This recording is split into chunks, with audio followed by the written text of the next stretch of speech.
Praise the lord. నేటి వాగ్దానము దినవృత్తాంతం 2వ గ్రంథము 29వ అధ్యాయము 20వ వచనం. అప్పుడు రాజైన హిజ్కియా పెందరకడలేసి పట్టణపు అధికారులను సమకూర్చుకుని యెహోవా మందిరమునకు పోయెను. ప్రియులారా, అంత గొప్ప రాజు అయినటువంటి హిజ్కియాకు ఎందుకు దేవుని మందిరానికి వెళ్ళాలి అని అనిపించింది. దేవుని మందిరములో మనిషికి ఏం దొరుకుతుంది అని అంటే, యెహోవా మందిరములో నెమ్మది దొరుకుతుంది.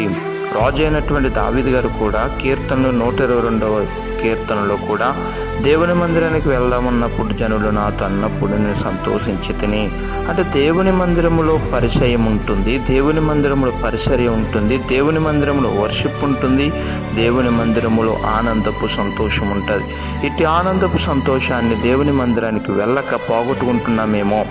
ఈ యొక్క ఉదయకాల సమయంలో దేవుని మందిరానికి వెళ్దాం, దేవుని సన్నిధిలో ఆరాధన చేద్దాం, దేవుని కృపను మనమందరం పొందుకోవాలని మనసారా కోరుకుంటూ ఉన్నాను.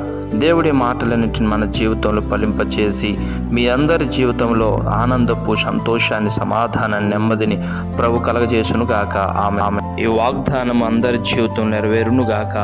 ఆమెన్. ఆమెన్.